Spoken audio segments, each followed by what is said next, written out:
자, 그럼 또 한번 시작을 해봅시다.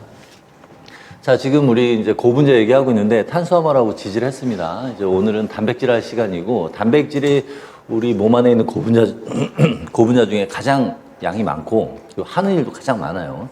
그래서 몸을 구성하기도 하고, 여러 가지 효소로서의 기능도 하고 그렇습니다. 자, 그럼 단백질, 오늘 하는 얘기는 기출도 많이 된 부분이고, 또 이것을 이해를 해야 생체 내에서 여러 가지 일들이 일어날 때 그 과정들도 이해를 할 수가 있습니다. 자, 단백질, 아주 많은 기능을 하는 단백질을 한번 보도록 해봅시다.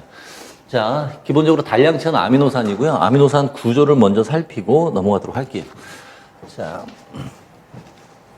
아미노산 구조를 보면 기본적으로 이제 중심탄소이고요. 그 다음에 카르복실기가 있습니다.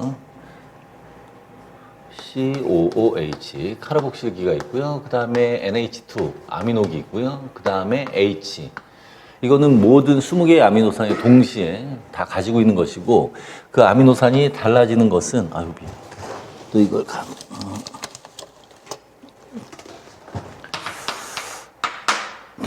꼭 한 가지씩 빼먹네요. 자, 각각 다른 종류의 R 그룹을 가지고 있습니다. 이 R 그룹은 우리가 결사슬이라고 하죠. 그래서 아미노산의 특징은 바로 이 R 그룹에 의해서 결정이 됩니다. 자, 그리고 아미노산 같은 경우는 전하를 띌 수도 있고, 극성을 띌 수도 있고, 또 소수성을 띌 수도 있습니다. 자, 이 생체 내에서, pH 7인 생체 내에서 카르복실기는 CO-고요. 얘는 NH3 플러스죠. 그러니까 얘네들 중화가 되죠. 제로가 돼요.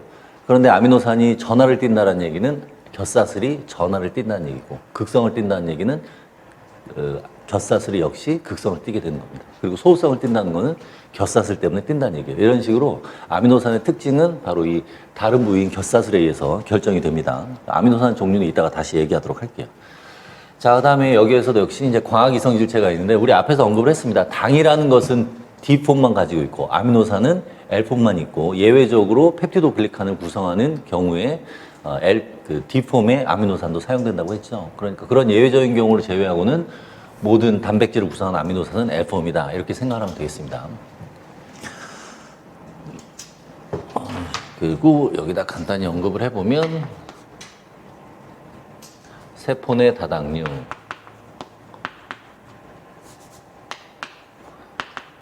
세포 내 다당류는 모두 D폼이다. 이렇게 생각하면 되고요. 자, 그러면 어떤 수용체가 있어서 단백질을 인식한다고 해봅시다. 그러면 그 수용체는 L폼의 아미노산을 인식을 할 수는 있지만 D폼의 아미노산을 인식을 할 수가 없어요. 이 이성질체는 엄연히 다른 물질로 인식을 하게 됩니다. 그래서 만약에 우리가 인위적으로 어떤 실험 과정에서 우리 생체 내에 단백질을 가지고서 실험을 하는데 수용체를 D폼을 넣어줬다. 그러면 아예 반응을 보이지 않습니다. 인식을 못하기 때문에. 개념적인 거 이해됐어요? 다시 말하면 우리 몸에는 L폼의 아미노산을 인식할 수 있는, 또는 L폼의 아미노산을 가지고 있는 단백질을 인식할 수 있는 수용체만 있다는 얘기예요. 예전에 미트디트 쪽에서 이제 그와 관련된 문제가 한번 기출이 됐었어요. 그래서 D폼, L폼, 아미노산, 그리고 D폼, L폼 수용체 가지고서 실험한 경우, 그 결과 가지고서 나온 적이 있었기 때문에 그 개념만 이해하면 됩니다. 같은 폼의 수용체와 단백질이 인식을 한다. 그런 정도로만 보면 되겠죠, 뭐.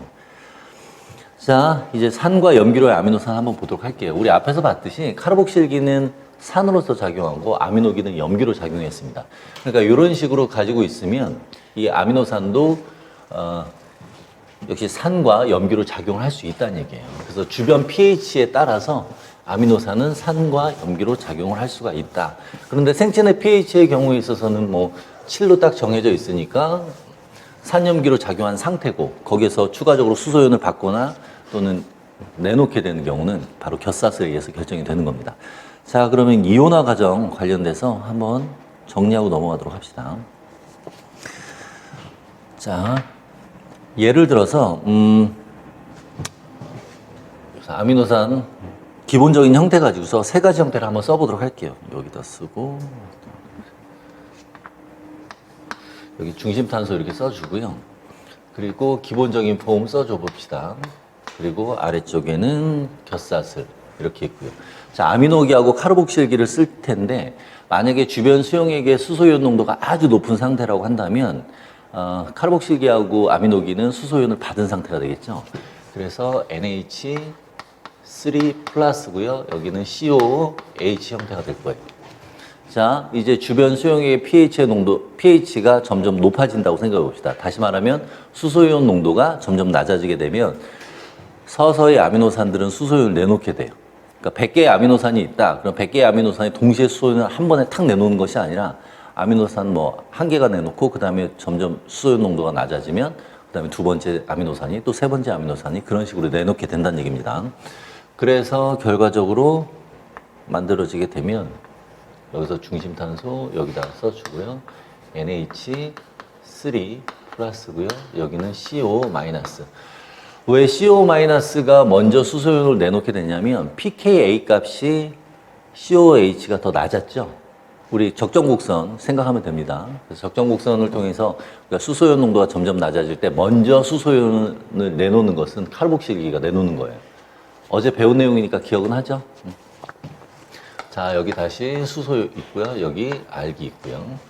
자, 그 다음에 더 수소이온 농도가 낮아졌다고 해봅시다. 즉 pH가 더 올라가게 되면 중심탄소 있고요. 여기 H 있고요. 여기 곁사슬 있고요. 자, 그러면 이번에는 아미노기가 수소이온을 내놓게 되고요. NH2가 되고요. 여기는 CO 마이너스가 됩니다. 자, 그래서 이 아미노산의 형태는 이 세 가지가 다 가능합니다. 여기서는 곁사슬은 무시하고 아미노기하고 카르복실기만 가지고 얘기를 하는 거예요. 자, 그러니까 원래는 pH 7에서는 이러한 형태를 가지고 있다가 두 개 다 이온 형태를 가지고 있다가 pH가 낮아지면, 즉 수소이온 농도가 높아지면 왼쪽으로, 수소이온 농도가 낮아지면 오른쪽으로 가게 된다라는 얘기고요. 그래서 이런 거는 이제 양쪽이 다 이온성을 나타내는 그런 물질에 해당합니다. 자, 그러면 pH에 따라서 pH가 7일 때는 이 상태. 올라가게 되면 왼쪽, 낮아지게 되면, 올라가게 되면 오른쪽, pH가 낮아지면 왼쪽이다까지 얘기를 했습니다. 자, 그럼 여기서 그래프 하나 그리고서요. 또 설명을 한번 해봅시다. 두 번째 칸까지. 이 정도에서 쭉. 자, 여기에서 X축은 pH 얘기하는 것이고요. 그 다음에 Y축은 농도. 자, 세 개가 있는데, 세 개 중에 어떤 거는 pH가 낮을 때 높은 농도로 존재하다가 점점 이렇게 떨어지게 되고, 또 어떤 거는 pH가 낮을 때는 낮은 농도였다가 높은 농도일 때 이렇게 올라가게 되고요. 그리고 pH가 더 높아지면 떨어지고요. 자, 그 다음에 또 파란색으로 하나 또 그려볼게요. 자, 이때 여러분들, 여기 지점, 요거는 일치해야 됩니다. 지금 이 형태, 아미노산의 형태가 바뀌는 것이기 때문에, 예를 들어서 100개가 다 모두 이런 양쪽 이온성 상태가 되면, 이러한 이온 형태는 없겠죠? 그래서 제로가 될 때 됐고요. 그 다음에 여기에서도, 여기서 출발을 하면 되겠죠? 자, 그래서, 이런 식으로 그려줄 수가 있어요. 자, 그럼 pH가 낮을 때 높은 농도로 존재하는 형태는 어떤 거였냐면 맨 왼쪽 거였어요. 이게 1번이라고 한다면 빨간색 그래프가 1번에 해당하고요. 자, 그 다음에 노란색은 중간 형태, 양쪽 이온성인 상태. 이게 중간 형태가 되고요. 자, 그 다음에 파란색은 수소이온을 다 잃은 상태. 이 상태가 되는 겁니다. 개념이 이해됐죠? 그래서 pH가 점점 올라가면 수소이온을 받게 되는데 한 번에 동시에 다 형태가 바뀌는 것이 아니라 100개 중에 아까도 얘기했듯이 한 개, 두 개 점점 늘어나게 돼요. 그래서 1번 형태가 점점 감소하고 2번 형태는 점점 증가하게 된다는 얘기입니다. 자, 그럼 여기 만나는 지점은 어떻게 돼요? 여기 만나는 지점. 1번과 2번 형태가 1대1로 존재하는 형태겠죠? 그러니까 이때 X축값, 즉 둘이 1대1로 존재할 때 pH 값, 이 값이 뭐가 돼요? 누군가의 pKa가 되겠죠. 그럼 여기에서 변한 게 카르복실기죠. 그러니까 이때 X축 값은 카르복실기의 pKa 값이 되는 거예요. 개념 됐죠? 그러니까 여기서 변하는 것만 신경 쓰세요. 변하지 않는 건 신경 쓰지 말고요. 그러니까 수소연을 잃는 것만 신경 쓴다면 카르복실기만 잃는 것이니까 이때의 값이 예를 들어서 2다. 그러면 이 2 값이라는 건 카르복실기 얘의 pKa 값에 해당하는 거고, 이런 식으로 하면 2번과 3번이 1대1로 존재하는, 다시 말하면 둘이 이렇게 만나는 이 지점이 예를 들어서 9라고 한다면 이 pH 9라는 값은 얘는 아미노기 NH2의 pKa 값이다 라고 얘기를 할 수가 있죠. 그죠? 어제 핸델슨 방정식 생각하면 됩니다. 자, 요 정도로 하고요. 자, 그러면 이러한 아미노산들이 이렇게 이온화가 가능합니다. 그러면 이 아미노산으로 구성된 단백질 내에서 아미노산들 각각이 이러한, 지금 이제 카르복실기 아미노기만 얘기했는데, 카르복실 아미노기는 어차피 펩티드 결합에 참여합니다. 자, R그룹, 결사슬도 pH에 따라서 이러한 수소연을 주고받는 경우가 있을 수 있어요. 아미노산 종류에 따라서. 그렇게 되면 그러한 아미노산들로 구성된 단백질 역시 pH에 따라서 전하를 갖거나 또는 전하를 잃거나 또는, 그러니까 전하가 제로가 되거나 또는 전하가 플러스가 될 수가 있겠죠. 그래서 우리가 이제 그 단백질의 순전하, 전체 전하, 즉 순전하가 제로가 될 때, 그때의 pH 값을 우리가 PI라고 또 정의를 내리게 돼요. 그러니까 아미노산 특정 물질을 pKa라고 정의 내렸듯이 이번에는 순전하가 0일 때의 pH를 PI라고 정의를 내리는 겁니다. 자, 이제는 그래서 이 PI에 대한 얘기를 해보도록 할게요. PI가 뭐냐면 바로 등전점이에요. 그래서 단백질의 순전하가 0일 때의 pH 값, 등전점에 대한 얘기를 한번 해보도록 합시다. 자, 등전점이라는 것은 순전하가 0일 때의 pH 값. 그래서 단백질이 여러 개가 있으면 그 단백질마다 순전하가 0일 때의 pH가 다르기 때문에, 단백질마다 다릅니다. 즉 등전점이 단백질마다 다르기 때문에 그 등전점에 따라서 그 단백질을 분리를 할 수가 있어요. 그 실험 방법이 등전점 분리라는 방법입니다. 이 등전점 분리는 어떤 식으로 이루어지는지 알아볼 텐데, 우리가 이제 가장 기본적인 단백질을 분리하는 방법 중에 하나가 분자량에 따라 분리를 하는 방법이 있습니다. 그런데 이 경우는 순전하에 따라 분리를 하는 거예요. 그래서 등전점 분리는 분자량하고는 무관하게 분리를 하는 겁니다. 등전점 분리는 분자량에 따라 분리를 하는 것이 아니에요. 요건 조심하도록 하고요. 나중에 SDS 페이지 배울 텐데 그 SDS 페이지가 이제 분자량에 따라 분리를 하는 겁니다. 그리고 이 등전점을 PI라고 하는 것이고요. 자, 그러면은 분리하는 실험 방법, 또 원리를 한번 살펴보도록 합시다. 자, 이렇게 네모난 젤이 있다고 해봅시다. 여러분들 젤은 봤나요? 뭐 실험실에서 실험을 한 번이라도 해봤으면 젤을 알 텐데, 젤리, 묵 같은 거죠. 자, 그런데 이 젤을 만들 때 pH 그레디언트, 그러니까 pH 농도 구배가 이루어지도록 젤을 만들어요. 자, 그래서 pH를 어떻게 잡냐면, 자, 얘는 젤이고요. 그리고 이 젤을 만들 때는 비변성 상태로 젤을 만듭니다. 이 비변성 상태라는 것은 단백질이 자연계에 있는 상태. 왜냐하면 단백질이 만약에 변성이 돼버리면 아미노산들이 서로 결합하는 것이 깨지게 되니까 아미노산의 전하가 달라질 수가 있고요. 그에 따라서 단백질의 전하가 달라지게 됩니다. 그래서 자연계 상태의 그 단백질의 순전하가 바뀔 수가 있어요. 순전하가 0일 때의 pH 값이. 그러니까 항상 단백질은 변성되지 않은 상태로 실험을 해야 되기 때문에 젤도 비변성 젤을 사용해야 되고요. 이때 이 비변성 젤은 pH가 농도 구배를 형성할 수 있게, 예를 들면 여기가 0이었다.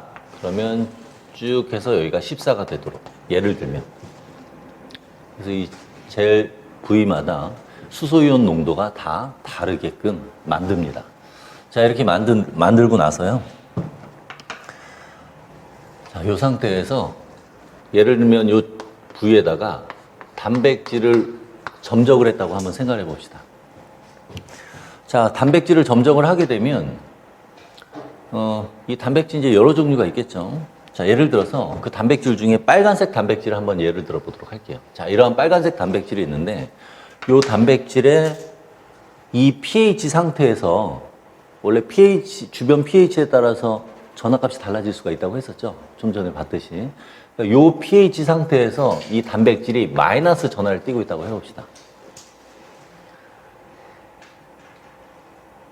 자, 그리고 얘를 이동시키기 위해서 양쪽에다가 전극을 걸어줄 텐데 전극 방향을 생각할 때는 어떻게 생각하냐면 pH가 높은 쪽이 마이너스 전극을 갖게 돼요.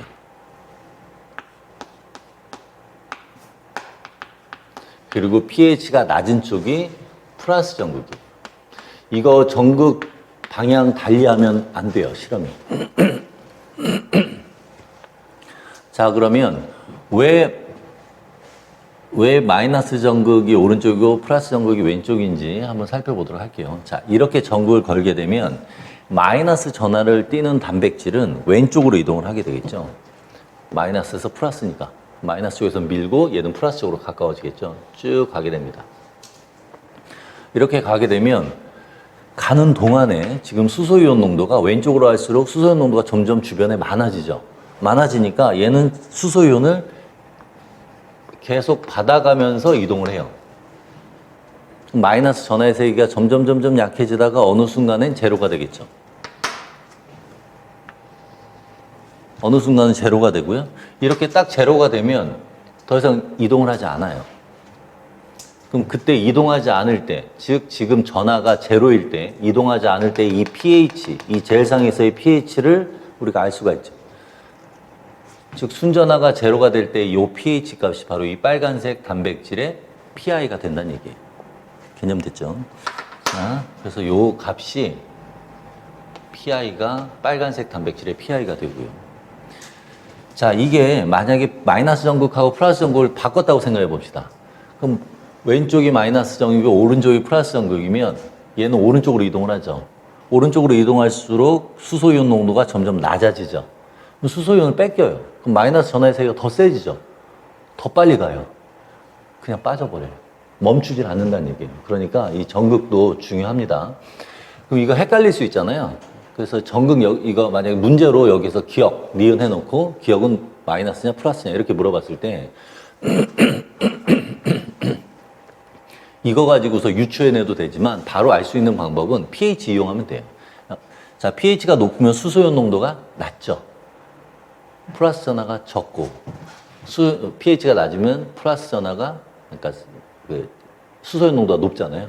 플러스 쪽이 많아지고 여기는 플러스 쪽이 적어지고 그러니까 플러스 쪽이 많아지니까 플러스 전극 플러스가 적으니까 마이너스 이렇게 생각하세요.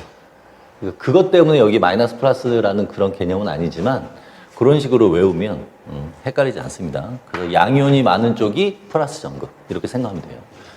자, 이번에 또 다른 경우 한번 예를 들어서 한번 보도록 해봅시다. 자, 여기 이번에 이곳에 플러스 전하를 띠는 단백질이라고 해봅시다. 자, 플러스 전하를 띠니까 이제 마이너스 전극 쪽으로 이동을 하겠죠? 이런 식으로 이동을 해요. 자, 이동하는 동안에는 주변 수소이온 농도가 낮으니까 얘는 수소이온을 뺏겨요. 점점 뺏기다 보면 양전하의 세기가 약해지다가 어느 순간 전하가 제로가 될 거고요. 순전하가 제로일 때에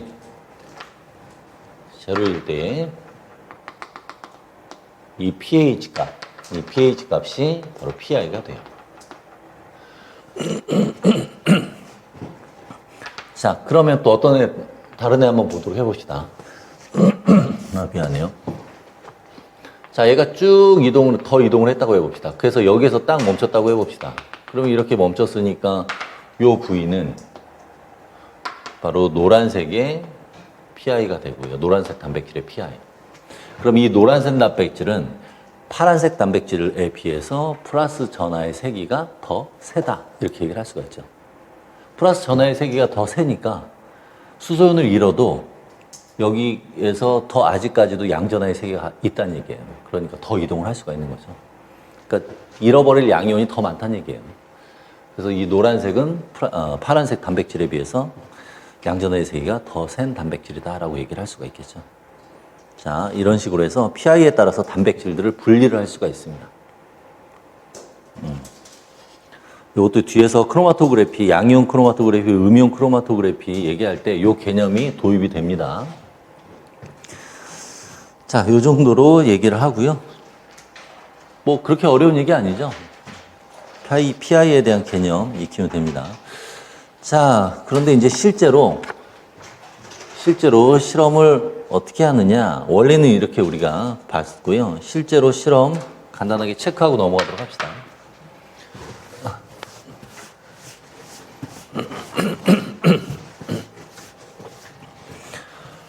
내용을 잘 이해하면 외울 것도 없어요. 이해만 하면. 잘 이해하도록 하세요. 이해가 안 되면 꼭 물어보고. 자, 실제로는 이렇게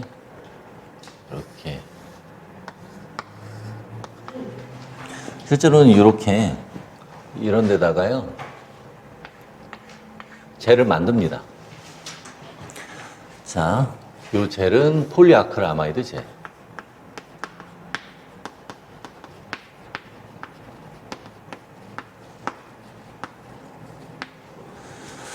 그리고 이 폴리아크릴아마이드 젤을 만들 때 젤을 뺍시다. 폴리아크릴아마이드를 이용을 해서 이 젤을 만들고요. 이때 이 만들 때 얘는 SDS를 넣어주지 않아요.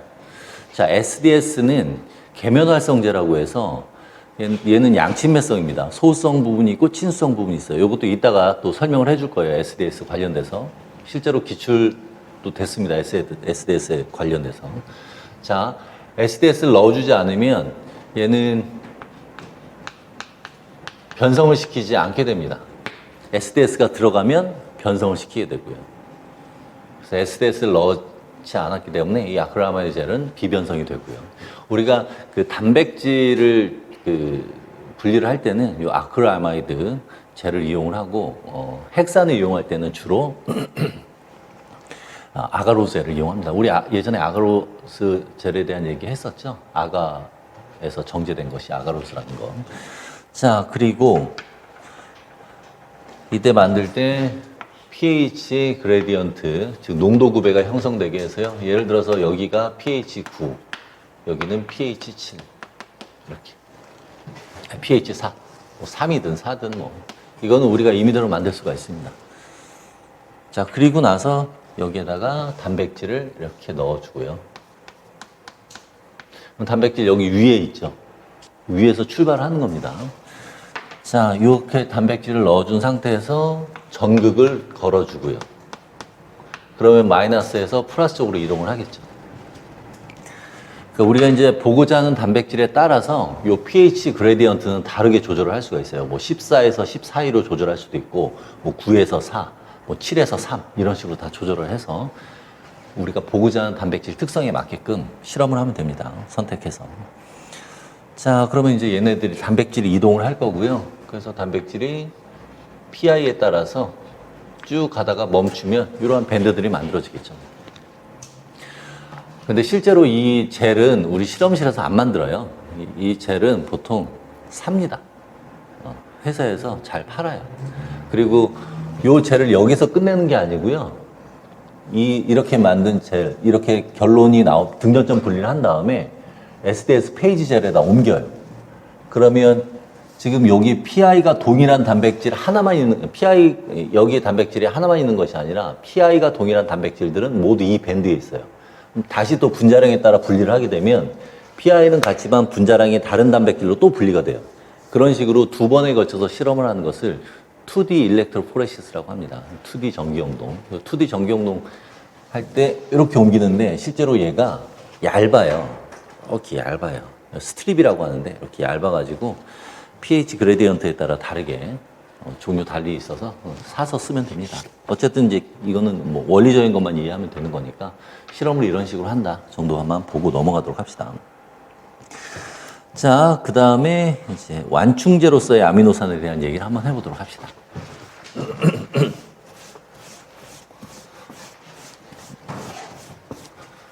자, 우리가 앞에서는 완충제, 완충액 얘기할 때 아세트산 가지고 예를 들어서 했는데 이번에는 아미노산. 그리고 아미노산 가지고서 실험이 아미노산 가지고서 시험 문제로 몇 번 출제가 됐었습니다. 잘 이해하도록 하세요.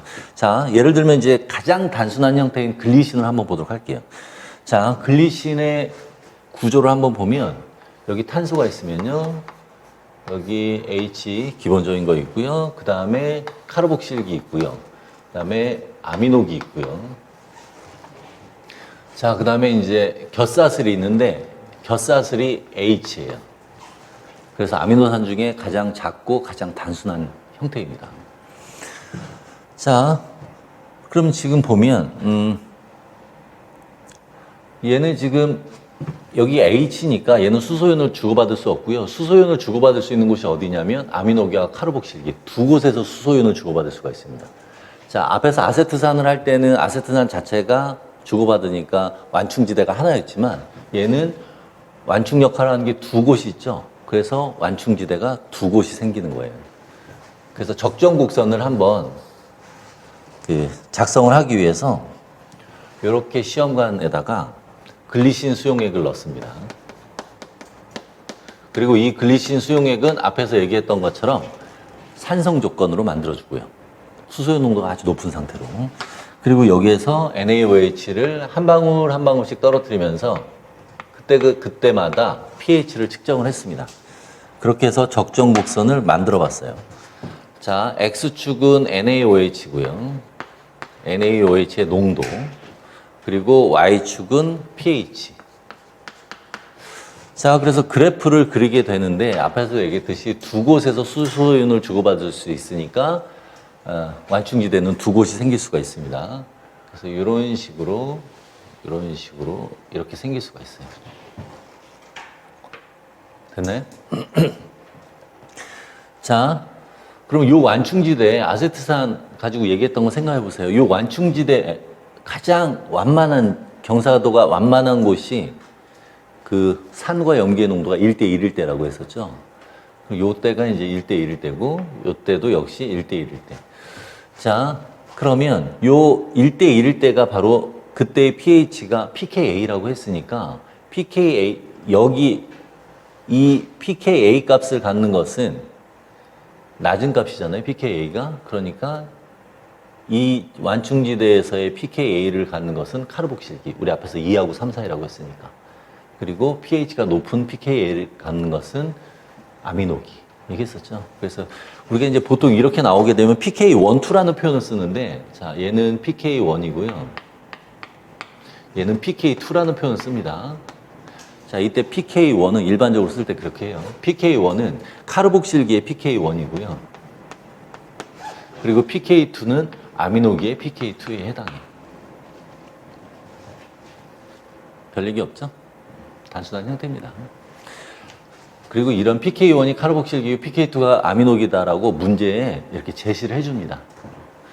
그래도 뭐 알아두면 되죠. 뭐 단순한 거니까. 자, 그럼 한번 봅시다. 우리 앞에서 얘기한 것처럼, 앞에서 그 이온화 얘기를 한 것처럼 처음에는 여기는 이 상태에서는 지금 NH3 플러스 COH 형태였다가 점점 pH가 올라감에 따라서 NH3 플러스는 계속 그 상태로 남아있고요. 카르복실기만 수소연을 계속 잃다 보니까 여기에서는 아미노기는 NH3 플러스고 여기에서 카르복실기는 CO 마이너스 COH가 1대1인 지점이에요. 그죠? 자, 그러면 쭉 더 가다 보면 어느 순간에는 여기는 NH3 플러스 상태이고 여기는 모든 아미노산이 여기는 NH3 플러스인 상태이고 여기는 COH가 다 모두 CO 마이너스로 전환된 상태가 오겠죠. 요 지점. 요 지점에서는 NH3 플러스 CO 마이너스만 존재하니까 순전화가 제로가 되겠죠.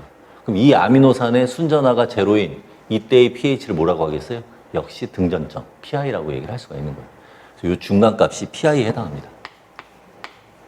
자, 그럼 PI 값을 우리가 계산을 하려면 pK1과 pK2의 중간값으로 계산을 해주니까 얘는 2분의 pK1 더하기 pK2로 계산을 해주면 돼요.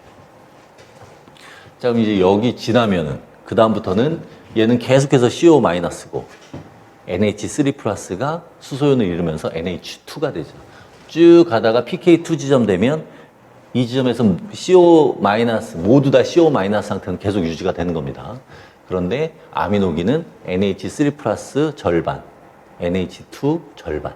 그러니까 100개의 아미노산이 있으면 50개의 아미노산은 CO- NH3 플러스인 거고 나머지 50개의 아미노산은 CO- NH2가 되어 있는 상태라는 얘기예요.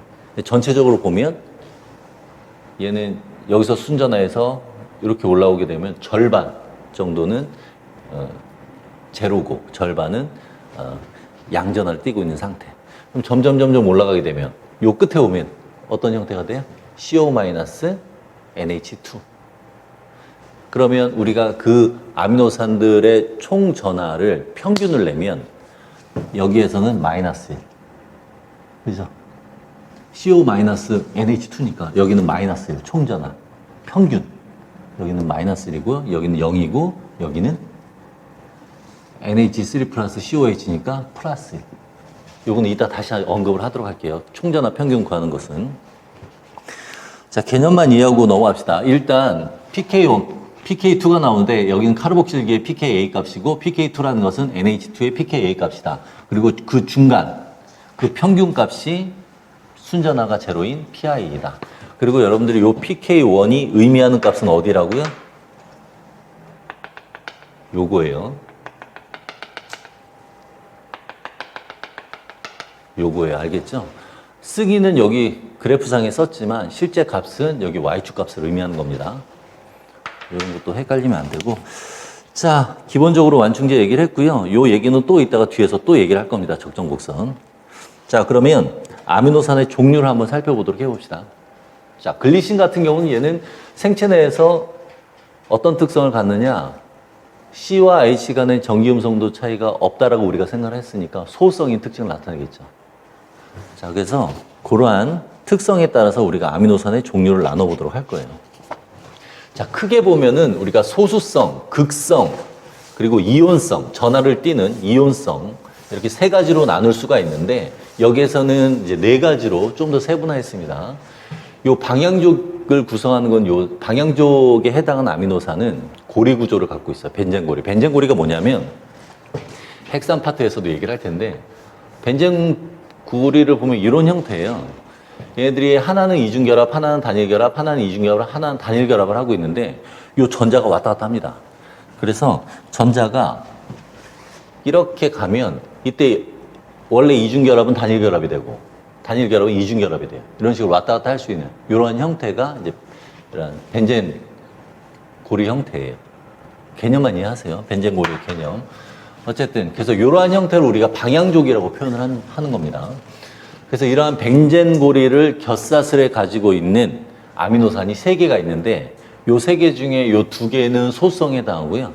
요 티로신이라는 건 극성에 해당하는 거예요. 그러니까 그냥 크게 본다면 소수성, 극성, 이온성이고 여기에 추가로 방향족을 넣어줬다. 이렇게 생각하면 되겠습니다. 자, 그럼 소수성부터 한번 살펴보도록 해봅시다. 자, 소수성은 말 그대로 곁사슬이 소수성인 특징을 나타내는 것이고 그리고 각 아미노산의 특징도 여러분들이 알 필요가 있어요. 자, 글리신. 좀 전에 얘기한 글리신. 가장 작은 형태고요. 그리고 얘는 비대칭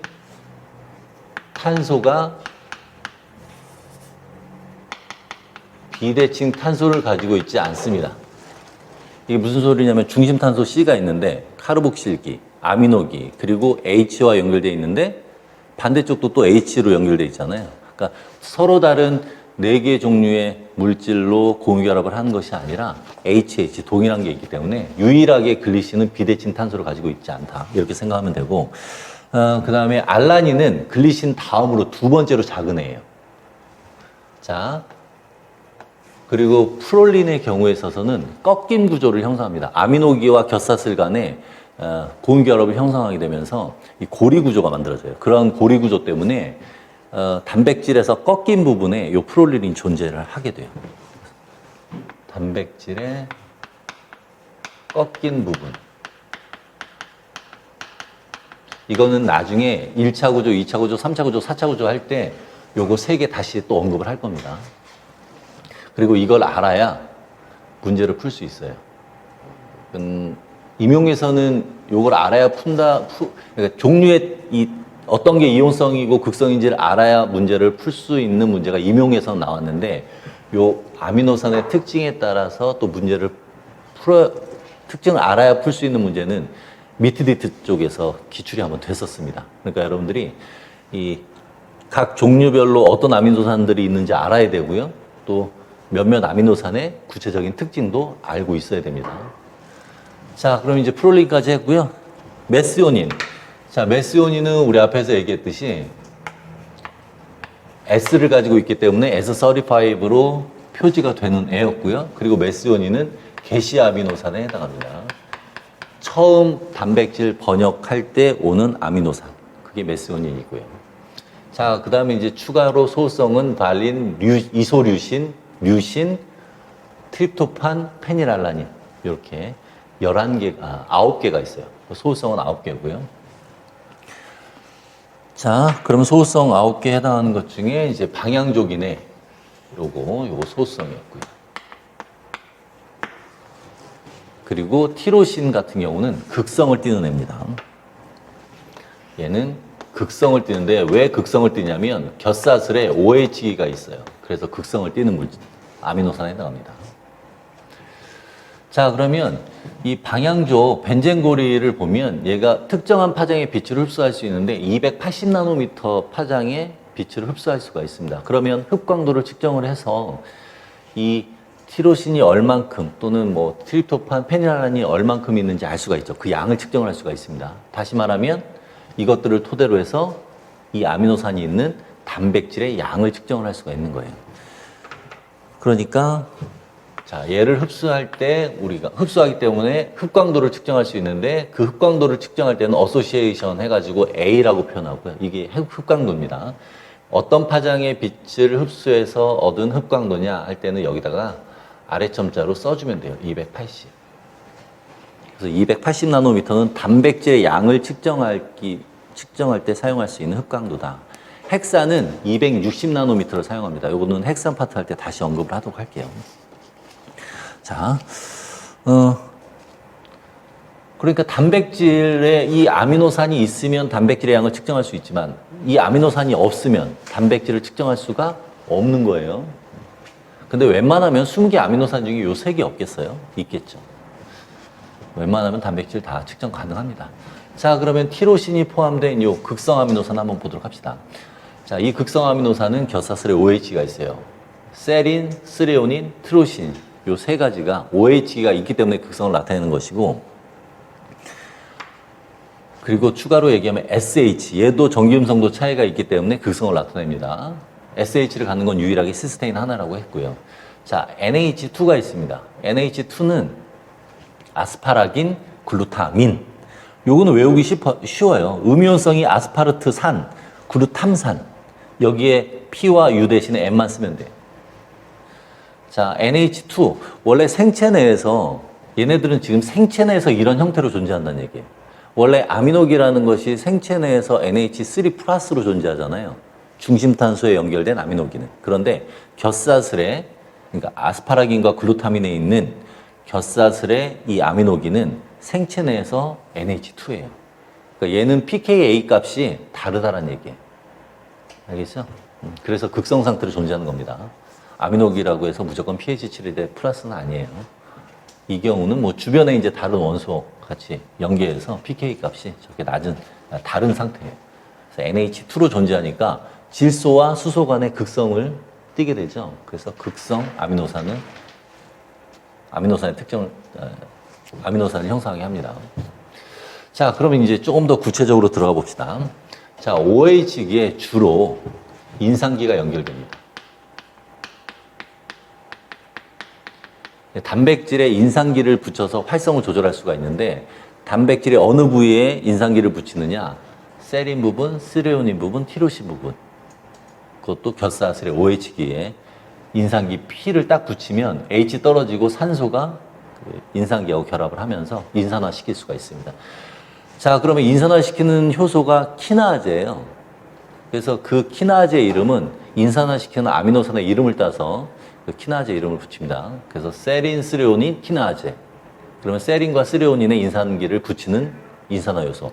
티로신 인산화 요소 그러면 티로신 아미노산에 인산기를 붙이는 요소. 그러니까 여러분들이 그 키나제라는 효소 이름을 같이 연기해서 세린스레오닌 키나제, 티로신 키나제 이게 입에 붙으면 OH가 있는 아미노산은 무엇이냐 그러면 그 키나제 이름 생각하면 바로 떠올릴 수가 있겠죠.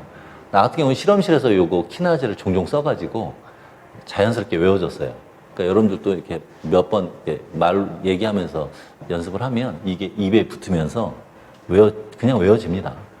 그리고 SH, 시스테인 이거 당연히 외워질 수밖에 없죠. 하나밖에 없고 이황화결합 나중에 고무결합인 이황화결합 얘기할 때 또 언급이 되니까 계속해서 언급이 됩니다. 그리고 이 시스테인과 관련해서는 문제 몇 번 나왔어요.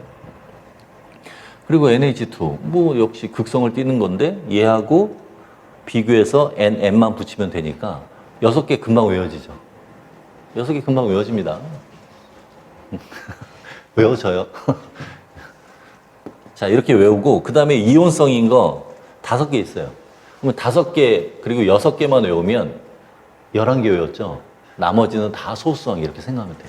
그리고 소수성 중에 이런 것들, 특징들만 좀 알아두면 되는 거고. 그래서 20개 아미노산 특징을 하나하나 연계성 없이 그냥 외우려고 하면 외워지지도 않고 헷갈립니다. 방금 얘기한 것처럼, 인산기가 연결되는 거, 세린스레오닌 키나제, 티로신 키나제. 세포내 신호전달 할 때 이 티로신 키나제 그 연결 효소 우리 배워요. 그때 또 언급되니까 외워질 수가 있어요. 자, 요 정도 하고 넘어가도록 합시다. 자, 이제 요거 하나 또. SH는, 단백질 구조 형성에 공유결합이, 유일한 공유결합인 이황화결합이 있는데 그 이황화결합 형성에 관여를 합니다. 이황화결합. 자, 그래서 3차 구조를 형성할 수가 있고요.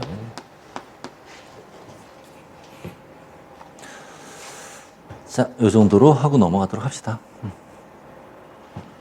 자, 그 다음에 이제 이온성 한번 봅시다. 자, 이온성은 이제 pH 7에서 양이온성을 뗄 수도 있고요. 음이온성을 뗄 수도 있습니다. 자, 지금 여기에서 소수성, 극성, 이온성은 다 pH 7인 조건에서 이러한 특성을 나타낸다는 얘기예요. 자, 그러면 이온성인 경우 리신, 이거 알라닌하고 헷갈리지 마세요. 이건 아르기닌인데 이 리신 아르기닌은 나중에 우리 뉴클레오좀이라고 해서 염색질을 구성하는 기본 단위가 히스톤 8량체와 DNA가 형성하는데 그때 히스톤의 N말단 쪽에 리신과 아르기닌이 많이 있어요. 그래서 얘네들이 이제 플러스 전하를 띠기 때문에 마이너스 전하를 띠는 DNA와 결합을 할 수가 있는 겁니다. 그러니까 얘네들은 당연히 생체 내에서 플러스 전하를 띠는 애들이에요. 그런 식으로 외우면 2개 외워지는 거예요. 그리고 히스톤이라는 단백질과 비슷한 이름을 갖는 애, 그게 히스티딘. 이거 헷갈리지 않도록 하고요. 그런 식으로 하면 3개 금방 외워지죠. 그렇게 외우고요. 지금 뭐 외워도 되지만 중요한 건 시험 볼 때 머릿속에 들어있어야 돼요. 그러니까 이제 평소에는 서울서울 생각날 때마다 한 번씩 보고 시험 보기 직전에 한 번 더 보면서 정리하면 이런 문제 나올 때 바로 풀 수가 있습니다. 그리고 적정독성과 관련돼서 이걸 알아야 또 풀 수가 있으니까 꼭 특성, 어떤 종류에 해당하는지 알아두도록 합시다. 자, 그래서 얘네들은 이제 히스톤 단백질의 N말단 쪽에 많이 분포하고 있다 정도로 생각하면 되고요. 자, 이 리신 같은 경우는 곁사슬에 NH3 플러스예요. 예를 들면. 그래서 양이온을 나타내게 해준다라는 얘기고요. 자, 음이온성. 음이온성은 아스파르트산, 글루탐산 이렇게. 그럼 얘는 곁사슬에 COH가 붙어있는 상태고요. 그러면 pH 7인 조건에서 COH는 CO-가 되겠죠. 요거 고칩시다. 요거 하면 여러분들이 헷갈릴 수 있으니까 요거 CO-, CO 이렇게. 그래서 음전하를 띄는 거예요.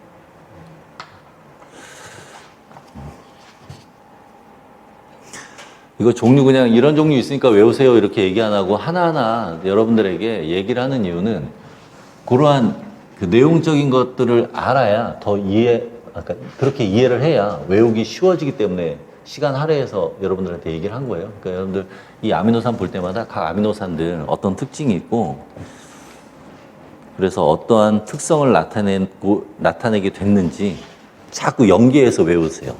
그러면 더 잘 외워지고 헷갈리지 않으니까.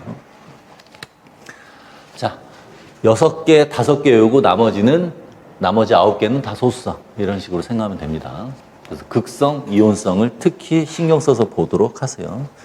자, 그리고 벤젠고리를 가지고 있는 것은 저 세 가지. 트립토판, 페닐알라닌, 티로신. 보통 이제 아미노산을 풀네임을 쓰기도 하는데 이렇게 그 풀네임 쓰고 가로쳐서 이런 식으로 또 따로 표기를 해줍니다. 여러분 시험 볼 때는 문제에서는. 그리고 이 아미노산을 알파벳 하나로 표기하기도 해요. 근데 그런 것까지 여러분들에게 알아야 되게끔 문제가 나오진 않아요. 그러니까 그런 거 너무 신경 쓰지 않아도 됩니다. 하지만 최소한 이 정도 수준은 알아두도록 하세요. 알파벳 3개로 이름이 어떻게 되어 있는지 그 정도는 알아두도록 합시다. 자, 넘어가도록 할게요. 자, 이제 적정곡선에 대한 얘기. 앞에서는 단순한 소우성을 띠는 글리신에 대한 얘기를 했는데요. 이제는 리신에 대한 얘기, 그리고 아스파르트산에 대한 거 한번 보도록 해봅시다. 시험 문제 나올 때 리신하고 아스파르트산, 요런 애들 자주 이용을 합니다.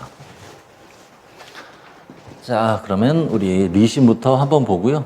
자, 적정곡선 요거 이해하면 별거 없습니다. 요거 잘 이해를 해줘야 돼요. 들어가. 자, 적정곡선을 한번 보도록 하죠. 자, Y축은 조금 확대해서 볼까요? 자, Y축은 pH고요. 적정곡선이니까 Y축은 pH, 그리고 X축은 NaOH의 농도.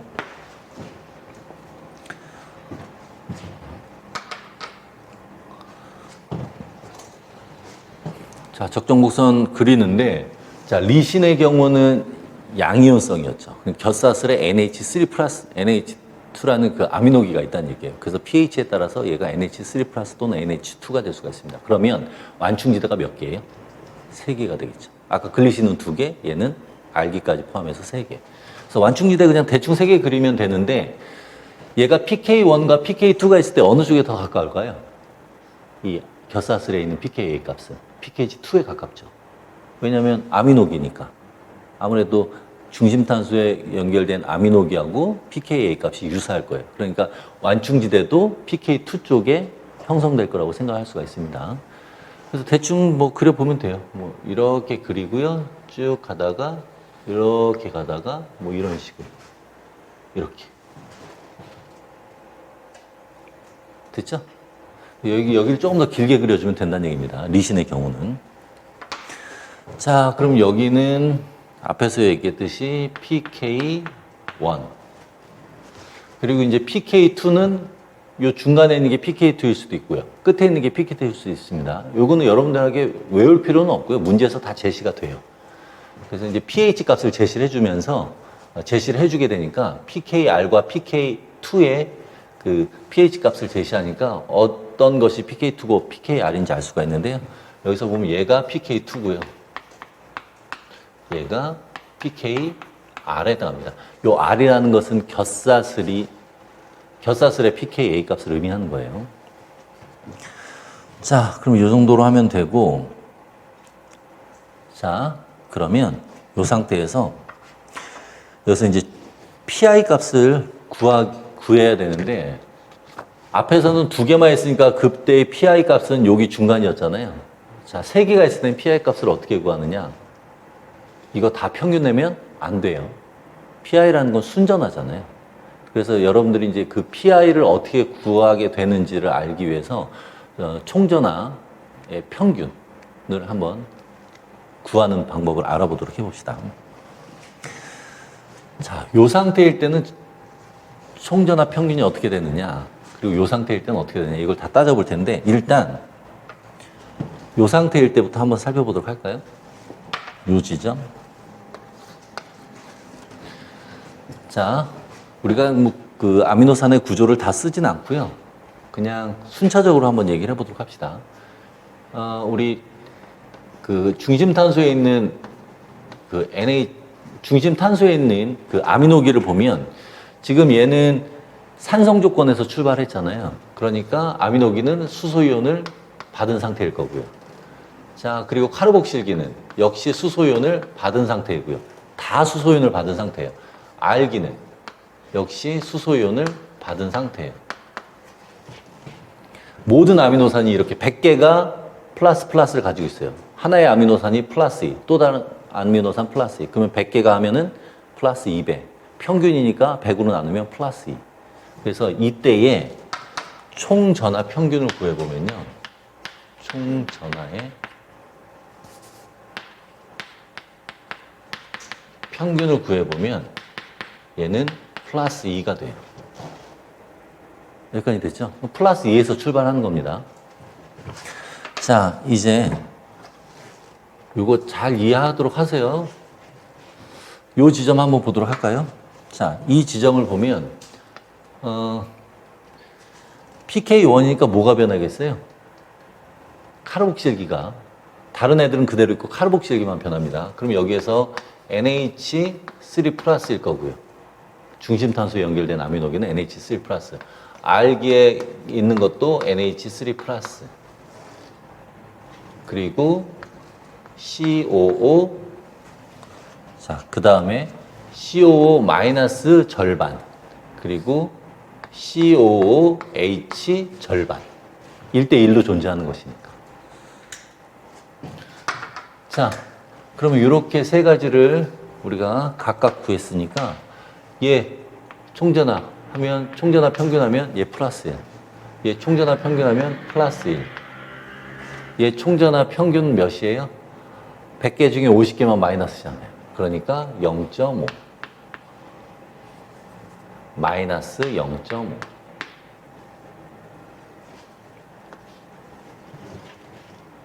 마이너스 1이 아니라 마이너스 0.5. 그럼 이거 다 더해주면 되죠? 그럼 쭉 내려와서 이때 전하 평균을 구해보면 플러스 2 빼기 0.5니까 플러스 1.5. 요 이해하면은 그 다음에는 요거 다 계산하지 않고 바로 구할 수 있는 것 이따 또 우리가 알 수가 있습니다. 자, 요 정도 하고요. 자, 요번에 요거 한번 해볼까요? 총전하 평균. 자, 요 지점 여기다 한번 해볼게요. 자, 이제는 CO-가 점점 가면서 COH가 점점 가면서 모두 다 CO-가 됩니다. 그리고 이제 PK2가 되면 PK2로 가는 과정에서 어떤 애만 수소연을 내놓게 되냐면 PK2를 PKA 값으로 갖는 중심탄소에 연결된 아미노기만 NH3 플러스에서 NH2로 변해요. 자, 그러니까 알기에 있는 NH3 플러스는 그대로 남아있고요. 그 다음에 중심탄소에 있는 카르복실기는 CO-가 되고요.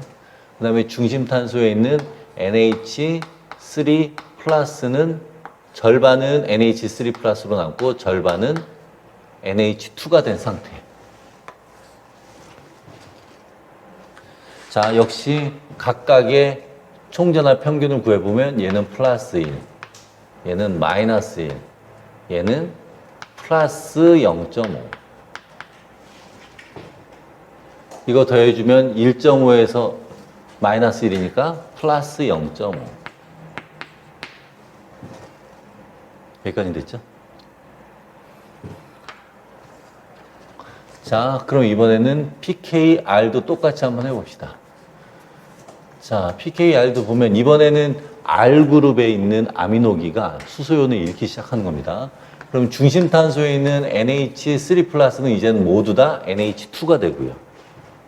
다 잃었으니까.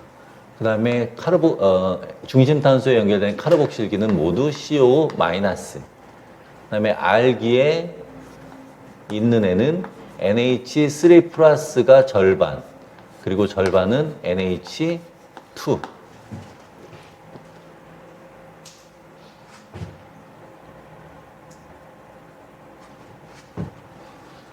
그러면 이것도 총전하 평균을 구해보면 얘는 제로, 얘는 마이너스 1, 얘는 플러스 0.5.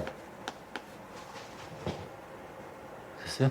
그래서 이거 평균 내면 쭉 보면 여기는 어떻게 돼요? 마이너스 0.5가 돼요. 됐죠? 자, 이번에는 요 끝에, 요 끝부분 한번 봅시다. 요 끝부분 보면 어떻게 되느냐? NH2, COO 마이너스, 그리고 알기에 있는 것도 보면 NH2. 그러니까 얘는 0, 얘는 마이너스 1, 얘는 0. 그러니까 요 끝에, 요 보통 이제 여기에 그래프 그릴 때 여기 선으로 실선으로 쫙 그어주면서 끝내는 식으로 그립니다. 그래서 요 지점을 보면 요 지점은 마이너스 1.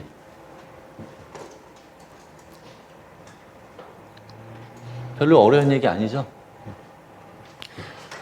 이거 여러분 처음이니까 이거 이해하기 위해서 다 써줬는데 그 다음에는 바로바로 알 수 있습니다.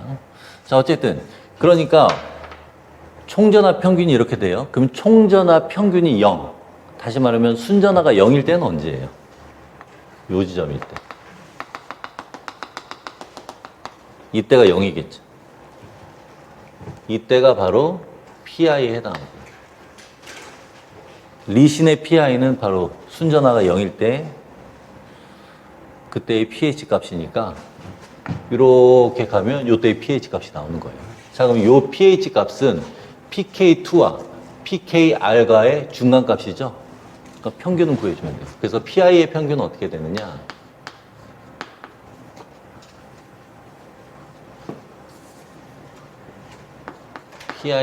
PI라는 건 어떻게 되느냐? 2분의 pK2 더하기 이거 색깔이 좀 흰색이라 좀 눈에 안 띄나? 빨간색으로 그냥 할까요? 자, PI는 어떻게 되느냐? 2분의 pK2 더하기 pKr. 2와 R의 평균값이다. 그래서 여러분들 이거 PI를 구할 때는 어떻게 구하냐면 pKr과 가까운 pK 값과의 평균을 구해주면 돼요. pKr 기준으로 생각하면 됩니다. pK1, 그래서 멀리 떨어지는 애는 무시하고 가까이 있는 애, 가까이 있는 애를 선택해서 두 pKa의 평균을 구해주면 됩니다. 됐죠? 자, 이제는 이런 거 고민하지 않고 계산 바로 하는 거. 처음에 요 형태를 구해요. 요 값을 구해요. 그리고 처음 나오는 pKa 값은 0.5만큼 빼줍니다. 그리고 pKa 값 간의 차이는 1만큼 빼주면 되고요. 여기도 1만큼 빼주고요. 그리고 나서 요만큼 또 0.5 빼주면 되죠. 어려운 거 없죠. 그래서 여기는 마이너스 0.5만큼. 하지만 pKa 값 간의 차이는 마이너스 1만큼. 그리고 여기는 다시 마이너스 0.5만큼 빼주면 돼요.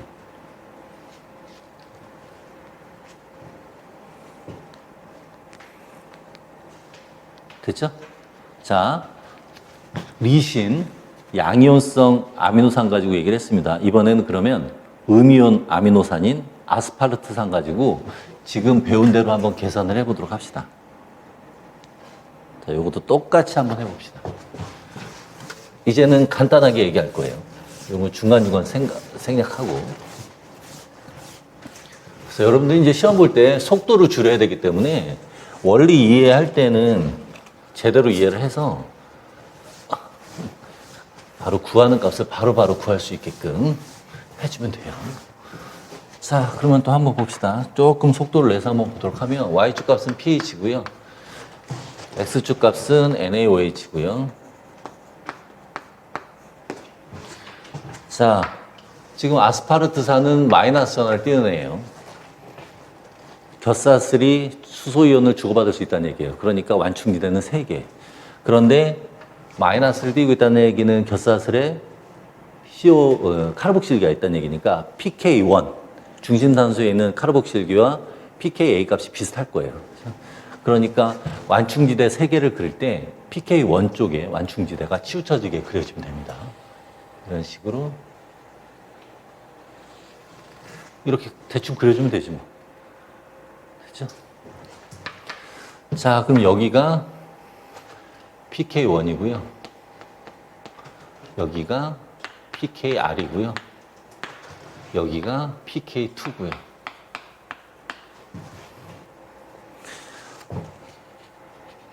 됐죠? 자, 그러면 역시 총 전하의 평균 구해봅시다. 자, 요 끝에만 생각을 해보면 돼요. 자, 요 끝을 한번 볼까요? 자, 뭐 당연히 여기는 NH3 플러스, 중심 탄소에 있는 거 NH3 플러스고요. CO, 카르복실기는 COH일 거고요. 수소연을 다 받은 형태니까. 겹사슬도 보면 COH죠.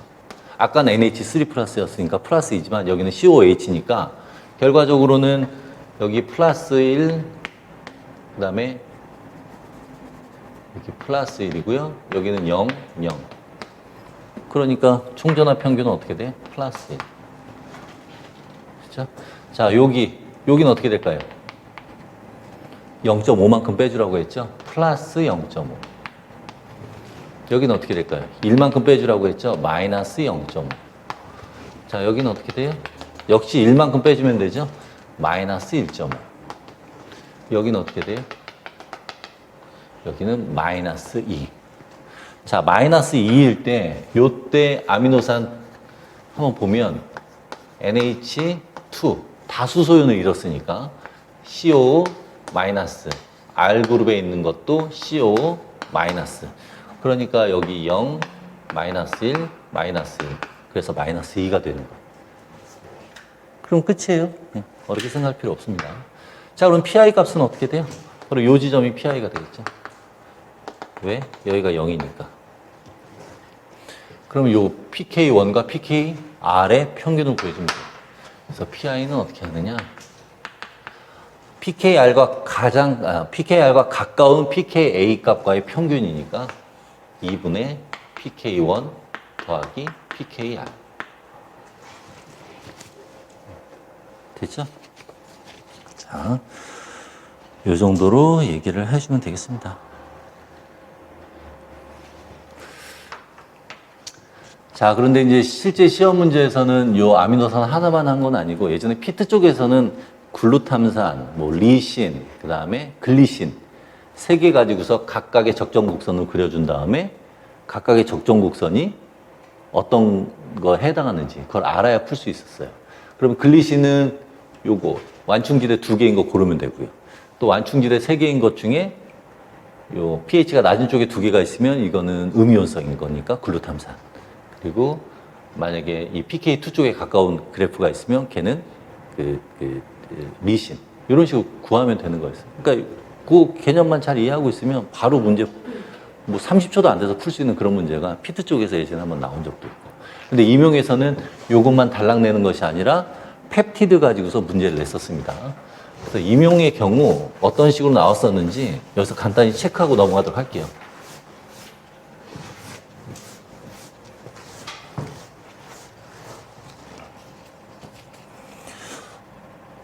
어떤 식으로 나왔었냐면 이 정도에다 쓰면 되겠죠.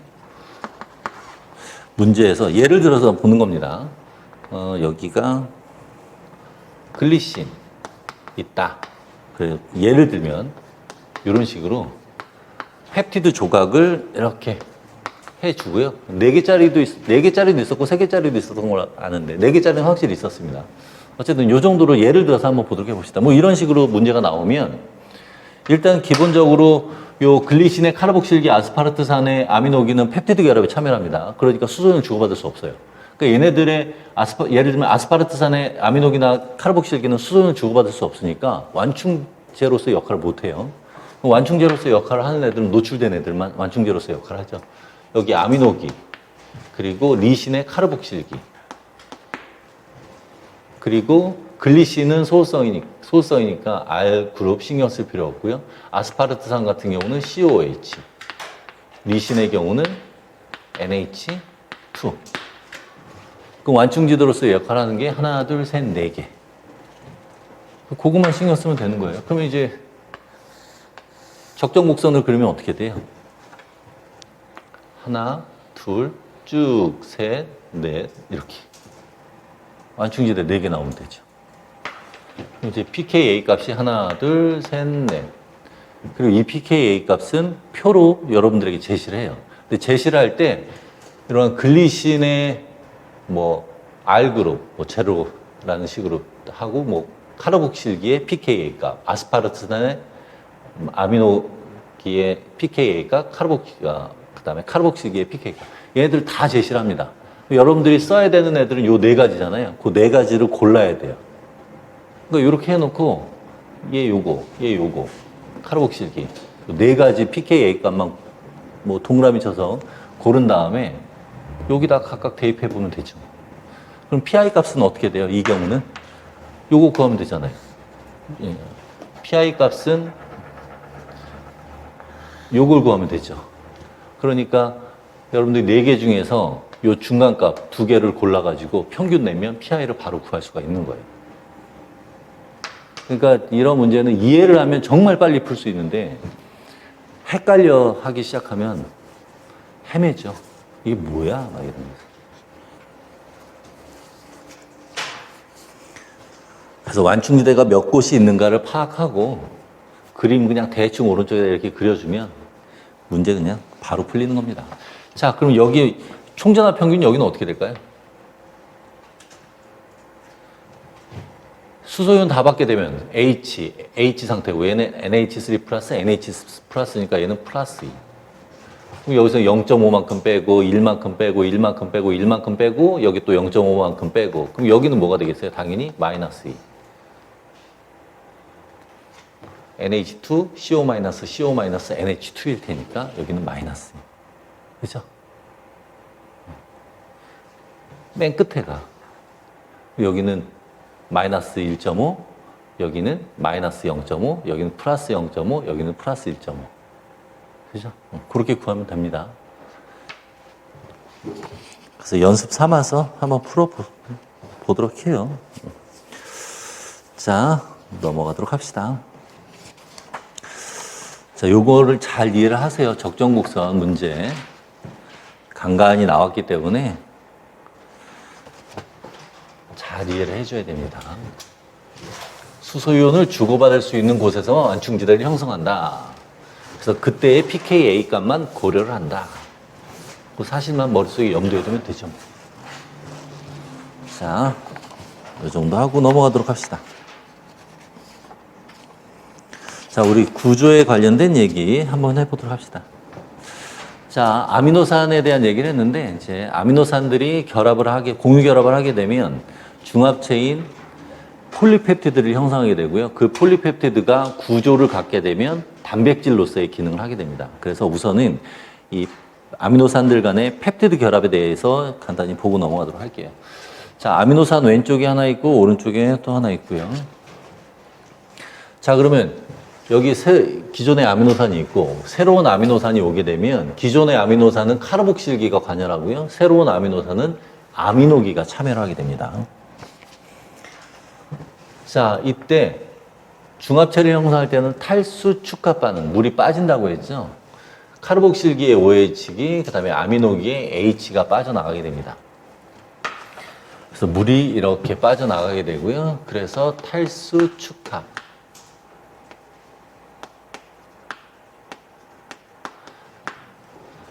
자, 그럼 빠져나가니까 이 탄소는 OH기하고 공유결합을 하던 것을 이제는 질소하고 공유결합을 하게 되고요. 그래서 이 질소하고 공유결합을 한 것이 이제 펩티드 결합이 되는 겁니다. 이게 펩티드 결합. 됐죠? 자, 그런데 이 펩티드 결합을 보면 여기서 보면 알 수 있듯이 얘가 이렇게 판 구조를 형성하고 있어요. 왜 판 구조를 형성하냐면 지금 산소하고 탄소하고 공유결합이 2개가 되어 있잖아요. 즉 전자가 두 쌍이 공유가 되어 있는데 여기서 전자가 이렇게 가기도 해요. 왔다 갔다 해요. 또 왔다 갔다 하니까 이 판 구조가 유지가 됩니다. 막 뒤틀리지 않고. 그래서 어느 정도 유지가 되고요.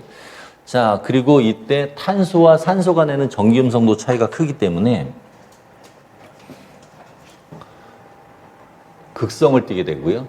그래서 산소가 전기음성도가 크니까 전자를 많이 자기 쪽으로 많이 데려오고 있는 편이라서 델타 마이너스, 탄소는 델타 플러스, 질소와 수소도 마찬가지로 델타 플러스, 델타 마이너스. 이렇게 극성을 띠게 되고요. 이렇게 극성을 띠기 때문에 단백질의 2차 구조 형성에 관여를 할 수가 있습니다. 자, 그리고 다시 얘가 단량체가 될 때는 물이 들어가야 되니까 가수 분해가 일어나게 됩니다. 자, 그럼 여기서 좀 간단히 정리하고 넘어가도록 할게요. 자, 펩티드 결합의 특징 간단히 체크하고 넘어갑시다. 펩티드 결합의 특징. 자, 첫 번째로 접힘 제한. 전자가 왔다 갔다 한다고 했죠. 그래서 저런 판구조가 유지가 되니까 접힘의 제한이 유발되고요. 자, 그 다음에 두 번째는 펩티드 결합끼리 수소 결합이 가능해집니다. 왜? 극성을 띠고 있으니까. 그래서 수소 결합이 펩티드 결합끼리 형성되기 때문에 2차 구조 형성에 관여를 한다.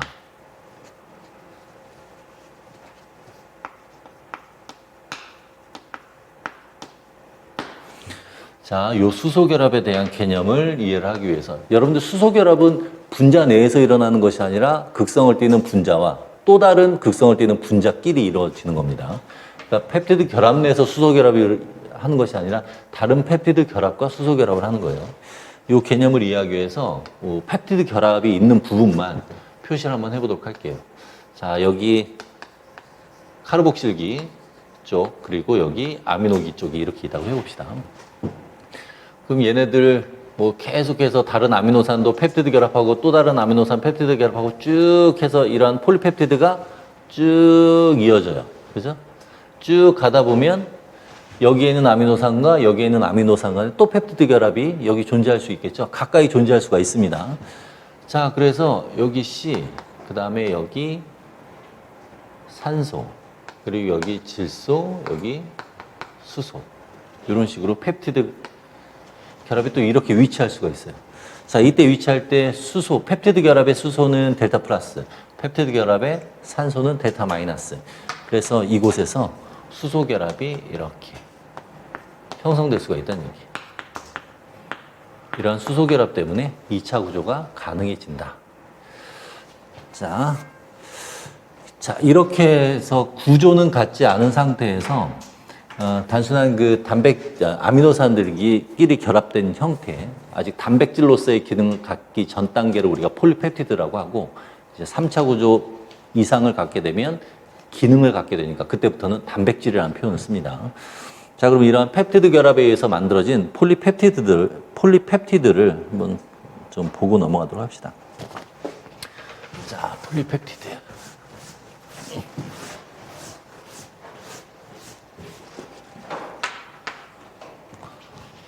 벌써 요 폴리펩티드만 얘기하고 단백질 구조는 좀 쉬었다 합시다. 자, 폴리펩티드 얘기할 텐데요. 자, 이렇게 아미노산이 있고요. 펩티드 결합으로 아미노산들이 이런 식으로 막 결합을 하고 있습니다. 이렇게. 이게 이제 폴리펩티드예요. 자, 그런데 이런 식으로 아미노산들이 펩티드 결합을 하고 있는데 나중에 결합한 아미노산은 오른쪽에 있는 거. 그리고 처음 존재했던 아미노산은 왼쪽에 있는 거. 그럼 처음 있던 아미노산은 아미노기를 노출하고 있고요. 마지막에 온 아미노산은 카르복실기를 노출하고 있습니다.